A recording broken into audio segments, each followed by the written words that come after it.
Tema 11. La inmunidad del Estado. Apartado 1. Ideas generales. Como consecuencia de diversas actividades pueden surgir litigios en los que los estados pueden acudir a los tribunales de otro estado como demandantes o demandados.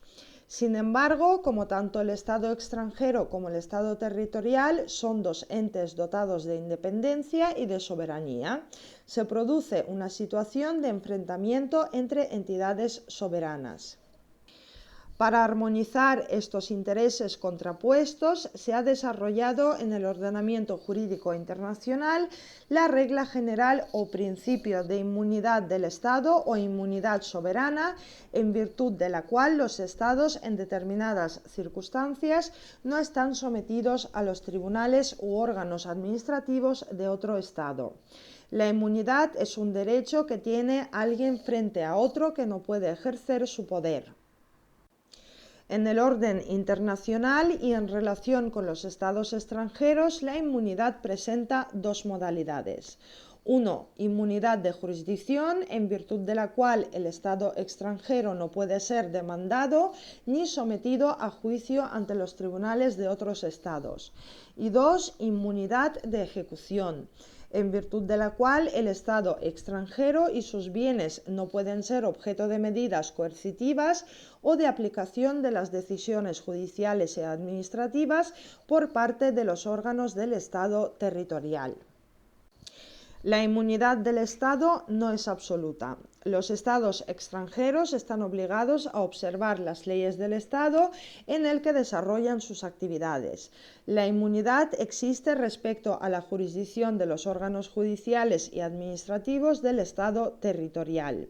Además, los estados extranjeros están obligados a observar sus obligaciones internacionales y en el orden jurídico internacional no gozan de ninguna inmunidad. El Estado extranjero es internacionalmente responsable de sus actos contrarios a sus obligaciones internacionales, pero dicha responsabilidad se produce en el plano de la responsabilidad internacional y solo es exigible de conformidad con los mecanismos previstos por el propio ordenamiento jurídico internacional. Las normas internacionales sobre la inmunidad del Estado son esencialmente consuetudinarias. Apartado 2. Fundamento de la inmunidad del Estado. El principio de la inmunidad de los estados extranjeros se desarrolló a partir del reconocimiento de las inmunidades y privilegios de los soberanos extranjeros y de sus representantes diplomáticos.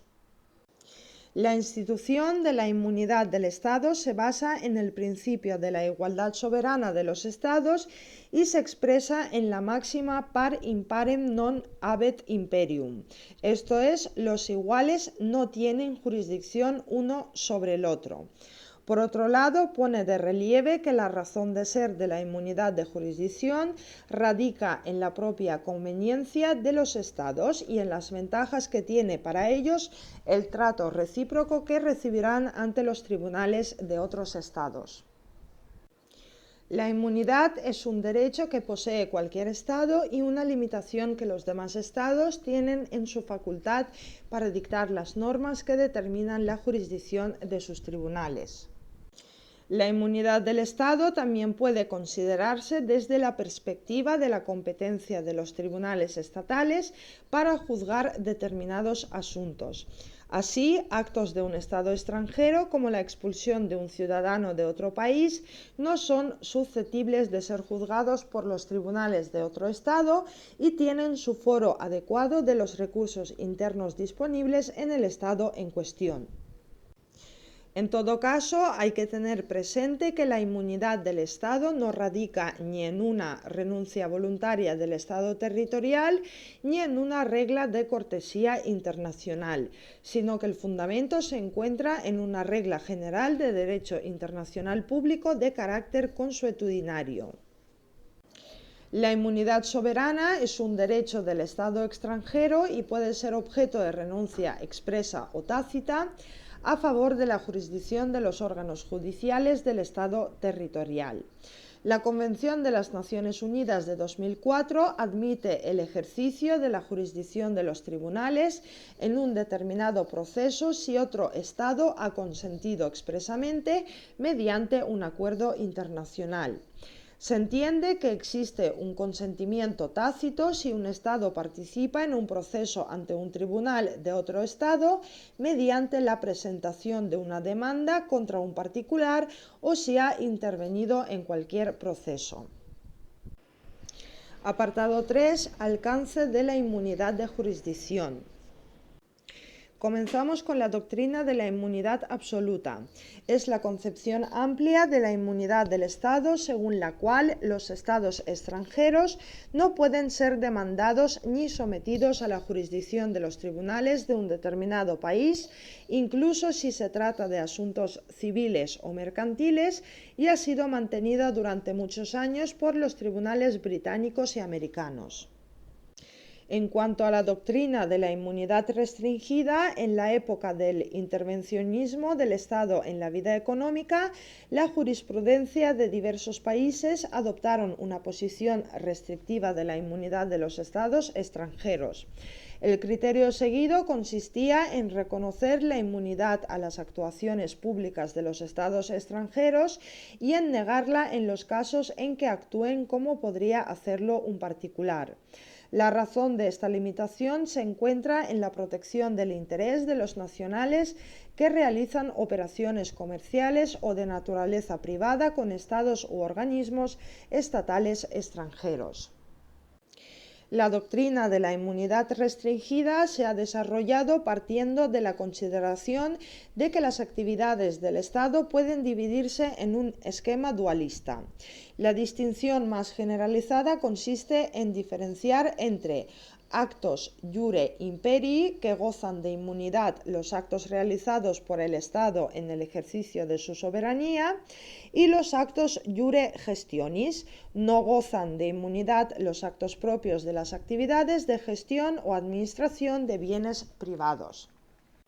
No existe un criterio válido universalmente para determinar si cierto acto o actividad de un Estado es un acto iure imperii o un acto iure gestionis. Para unos, el criterio decisivo consiste en saber si el acto o la actividad tiene una finalidad pública. Para otros, el criterio decisivo viene dado por la naturaleza del acto o actividad. Si se trata de un acto que solo puede ser realizado por un Estado, es un acto en el ejercicio de la autoridad soberana del Estado que no puede ser sometido a juicio de una autoridad extranjera sin atentar contra la soberanía de dicho Estado. Si por el contrario se trata de un acto que podría realizar un particular, aunque se persiga una finalidad pública, el acto será un acto de gestión y podrá ser juzgado por los tribunales de otro Estado. Respecto a la referencia a la práctica española, uno de los problemas que plantea la valoración de la práctica estatal relativa a la inmunidad es que a veces un Estado puede desempeñar un papel activo cuando a través de sus tribunales concede o niega la inmunidad de otros Estados, mientras que otras proceden de un modo pasivo cuando es demandado ante tribunales extranjeros y trata de ampararse en la inmunidad de jurisdicción. En el plano legislativo, el Real Decreto 1654/1980 sobre el servicio contencioso del Estado en extranjero señala el ámbito de aplicación del mismo e incluye los asuntos civiles, mercantiles, laborales, criminales, administrativos y financieros que conozca o pueda conocer cualquier jurisdicción extranjera en los que sea parte de la Administración Central del Estado o sus organismos autónomos. En esta norma, España admite la tesis restrictiva de la inmunidad. Como la inmunidad de jurisdicción impide que los tribunales puedan conocer de las demandas presentadas contra un Estado extranjero, se ha planteado la cuestión de si los particulares pueden presentar un recurso de amparo ante el Tribunal Constitucional basado en el derecho a obtener la tutela efectiva de los jueces y tribunales en el ejercicio de sus derechos. Sin embargo, estos recursos no pueden prosperar porque, en virtud del principio de inmunidad inmunidad del Estado, el propio Tribunal Constitucional carece de jurisdicción para conocer de estos asuntos. Apartado 4. Órganos a los que se extiende la inmunidad. La inmunidad del Estado hace referencia al Estado en cuanto tal como persona jurídica, al Gobierno y a todos los órganos superiores de la Administración estatal. Las inmunidades y privilegios de que gozan el jefe del Estado, el jefe del Gobierno, el ministro de Relaciones Exteriores, las misiones diplomáticas y demás órganos de representación del Estado en el exterior, así como las oficinas y funcionarios consulares, se rigen por normas internacionales específicas distintas de las que regulan la inmunidad del Estado en cuanto tal. La Convención de las Naciones Unidas sobre Inmunidades Jurisdiccionales de los Estados del año 2004 dispone que la inmunidad se extiende a los elementos constitutivos de un Estado federal o a las subdivisiones políticas del Estado que estén facultados para realizar y realizan efectivamente actos en ejercicio de la autoridad soberana del Estado. Esto incluye a las comunidades autónomas. Apartado 5. Excepciones a la inmunidad de jurisdicción. El principio de la inmunidad de jurisdicción tiene reconocidas las siguientes excepciones. 1. Las transacciones mercantiles realizadas por un Estado con una persona natural o jurídica extranjera. 2. Los contratos de trabajo entre un Estado y una persona natural respecto de un trabajo ejecutado o que deba de ejecutarse total o parcialmente en el territorio de otro Estado cuyos tribunales conozcan el asunto.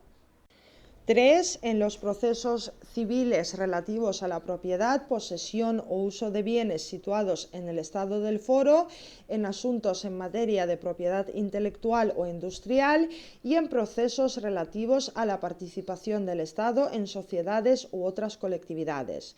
Y 4. En acciones de indemnización pecuniaria en caso de muerte o lesiones a una persona o pérdida de bienes causadas por un acto o por una omisión presuntamente atribuida al Estado. Terminamos el tema con el apartado 6, inmunidad de ejecución. La inmunidad del Estado se extiende a las medidas coercitivas sobre los bienes de los Estados extranjeros que se encuentran en el territorio de otro Estado.